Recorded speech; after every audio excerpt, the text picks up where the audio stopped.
sleep.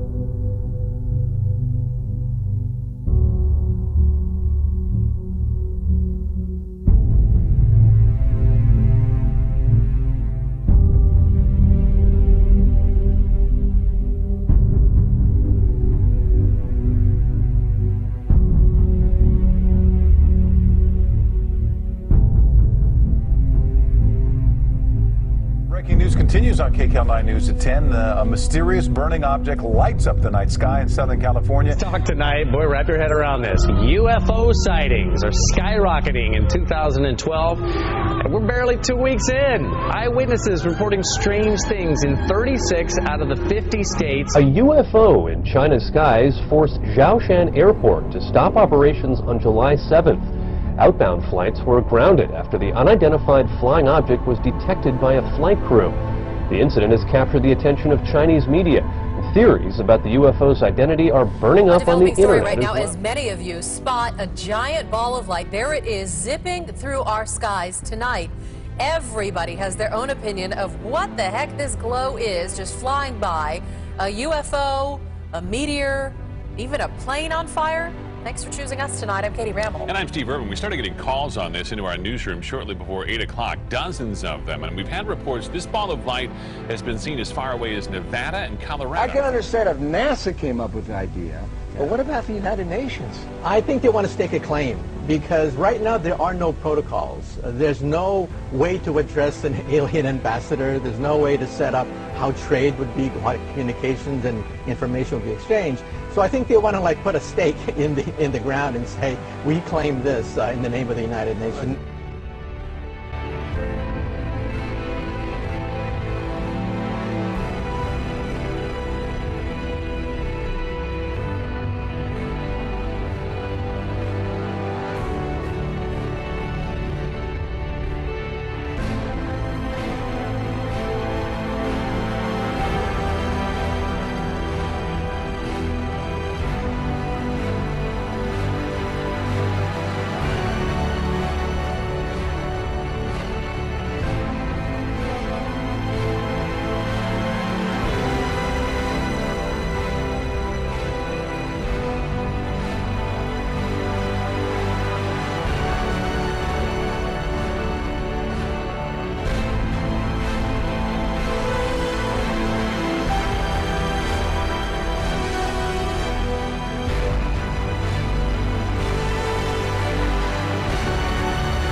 We have an unidentified flying object.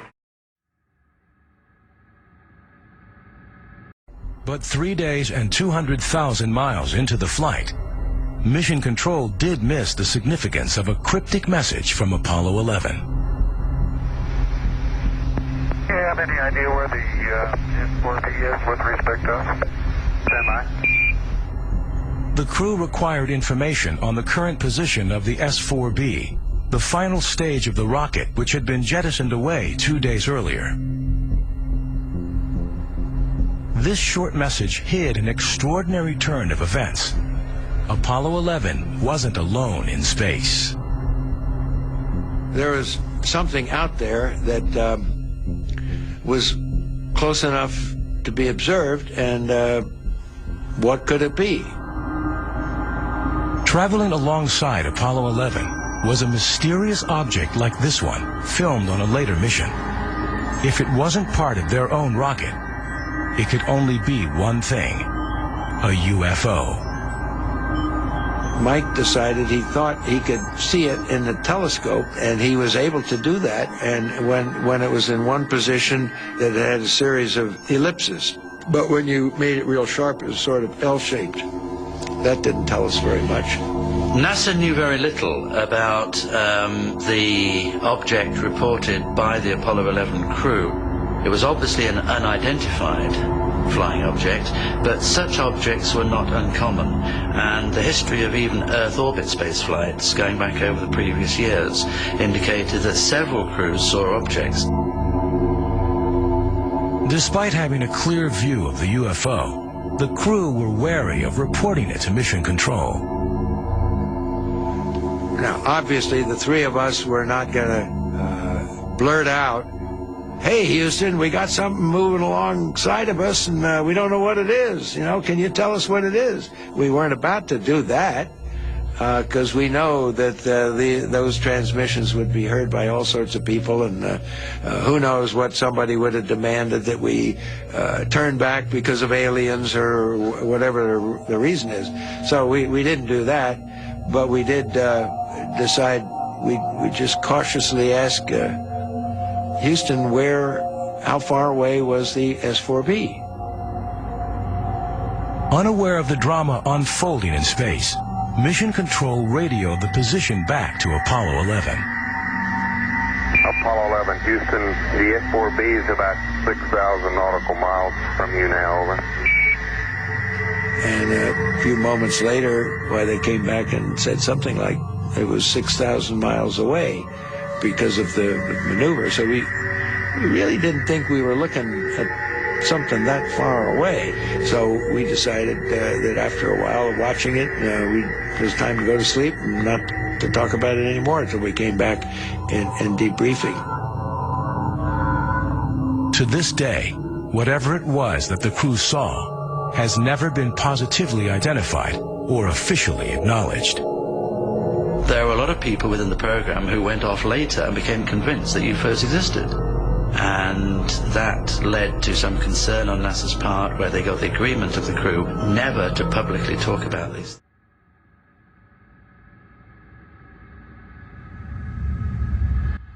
And you know this. For years, Neil Armstrong refused to be interviewed.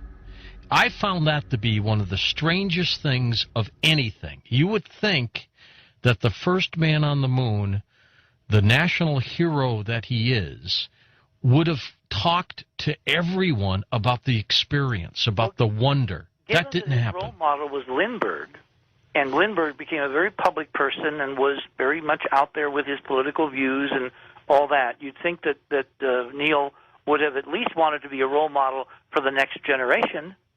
Instead, he became essentially a recluse, a hermit.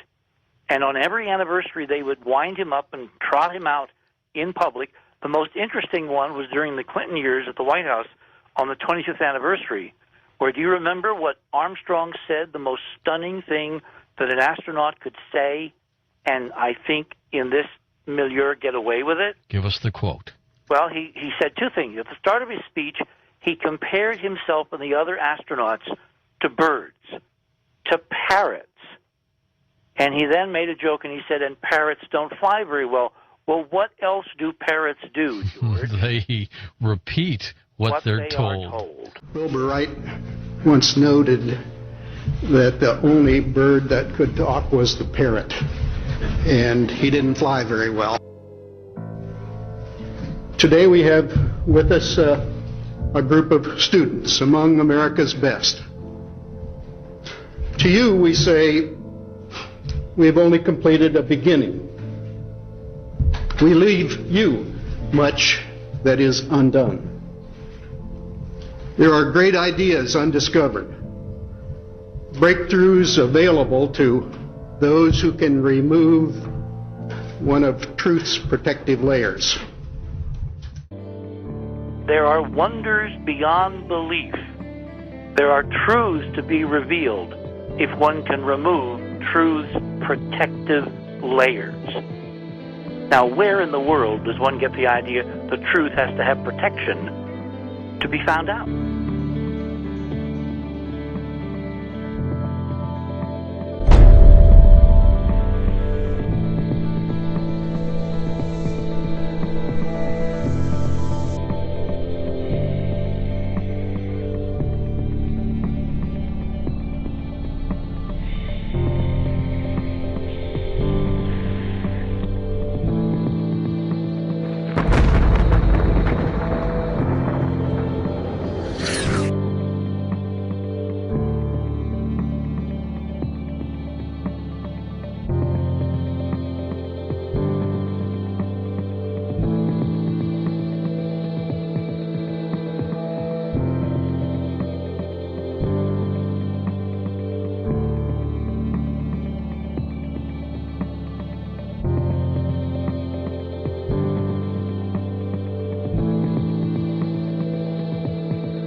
Former astronaut Gordon Cooper has publicly stated that his interest in UFOs was one of the reasons why he became an astronaut in the first place.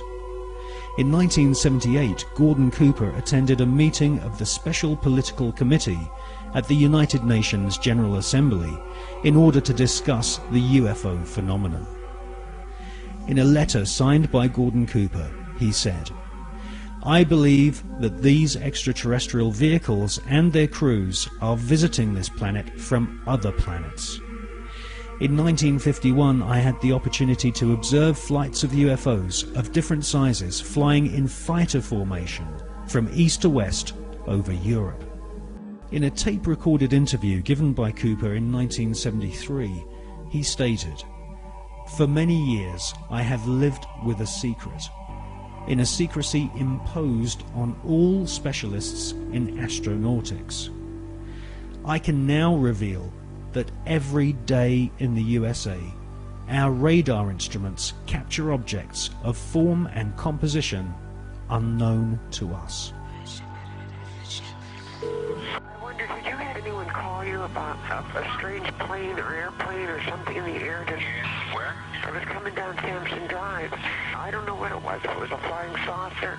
What does it look like, ma'am? It was like a, almost like an iridescent color. It was like a bluish purple. You could see a red glow up in the sky. It was huge.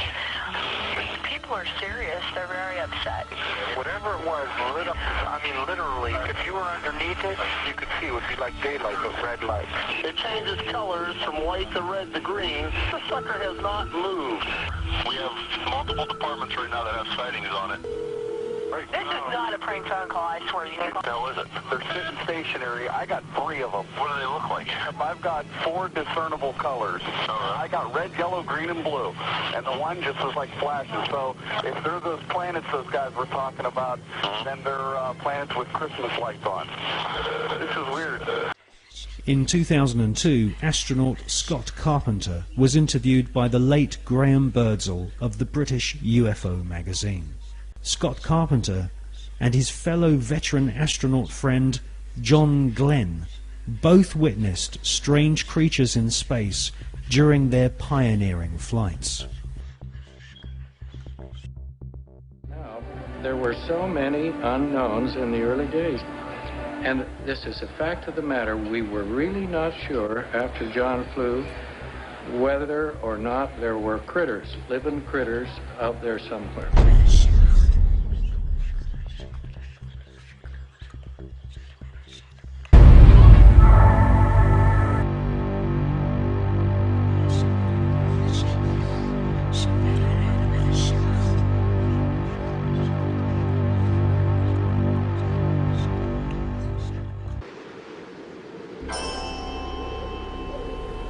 It is wrongly perceived by the mainstream media that there has never been an official report of a UFO by any NASA astronaut.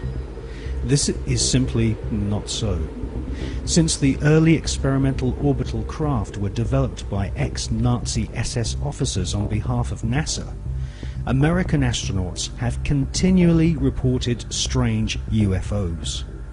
In many cases, photographs and even film was shot of these mysterious, unidentified flying objects.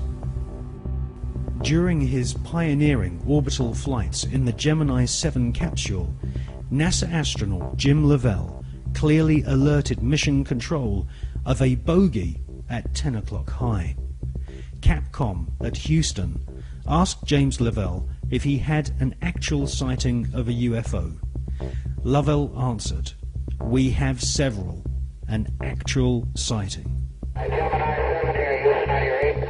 1 clear, 7, go ahead. I bogey at 10 o'clock high. This is Houston, say again, 7. We have a bogey at 10 o'clock high. Roger.